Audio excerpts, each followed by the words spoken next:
வணக்கம். சற்று முன் கிடைக்கப்பெற்ற ஒரு மிக மிக முக்கியமான செய்தி ஒன்று வெளியாகியுள்ளது.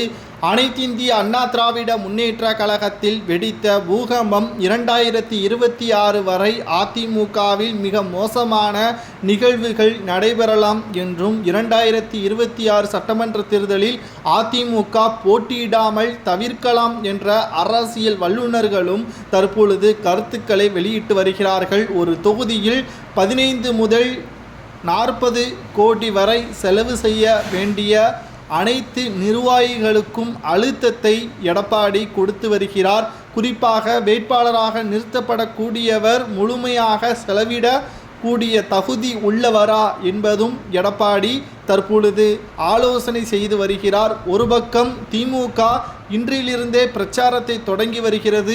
மறுபக்கம் அதிமுகவில் உட்கட்சி மோதலின் காரணமாக எடப்பாடியின் பேச்சை கேட்காத மாஜி அமைச்சர்கள், மூத்த நிர்வாகிகள் ஒரு பக்கம் செயல்பட்டு கொண்டிருக்கக்கூடிய நிலையில் தொண்டர்களும் எடப்பாடியை புறக்கணித்து வருகிறார்கள்.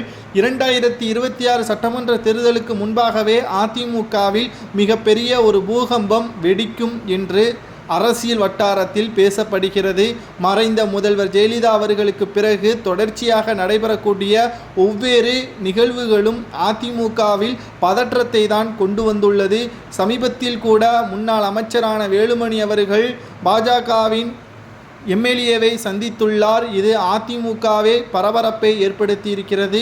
மேலும் நயினார் நாகேந்திரன் பாஜகவை சார்ந்த மிக முக்கியமான நிர்வாகிகளை வீட்டிலேயே அதிமுகவின் நிர்வாகியுடன் இங்குதான் நாம் கவனமாக பார்க்க வேண்டும்.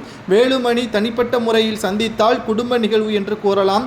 அதிமுகவின் நிர்வாகிகளுடன் சென்று பாஜகவின் முக்கிய நிர்வாகியை சந்தித்திருப்பதால் இது மிகப்பெரிய அளவிலான பேசும்பொருளாக மாறியிருக்கிறது. ஏனென்றால் அதிமுகவிற்கு 3.5% ஓட்டுக்கள் குறைந்ததே பாஜகவுடன் கூட்டணி வைத்ததுதான் என்று சிறுபான்மையினர்கள் கூறி வந்தார்கள். இதற்காகத்தான் சிறுபான்மையினர்களின் ஓட்டுக்களை பெறுவதற்காக பாஜகவின் கூட்டணியே கிடையாது என்பதையும் தெள்ளத் தெளிவாக எடப்பாடி அறிவித்திருந்தார். ஆனால் சமீப காலமாகவே பாஜக மறைமுகமாக அதிமுகவுடன் தொடர்பில் உள்ளதாக திமுக விமர்சனம் செய்து வருகிறது. அதற்கு ஏற்றாறு போல திமுகவின் சொல்லின்படியே தற்பொழுது அதிமுகவின் மாஜி அமைச்சர்களும் மூத்த நிர்வாகிகளும் பாஜகவின் நிகழ்வுகளில் சந்தித்து வருவதால் அதிமுக பாஜகவுடன் தொடர்பில் தான் இருக்கிறது, நிச்சயம் கூட்டணிக்கு சம்மதம் தெரிவிக்கும் என்று சிறுபான்மையினர்களை மீண்டும் உசுப்பேத்தும் விதமாக திமுகவின் அறிக்கைகளும் வெளியிடப்பட்டு வருகிறது.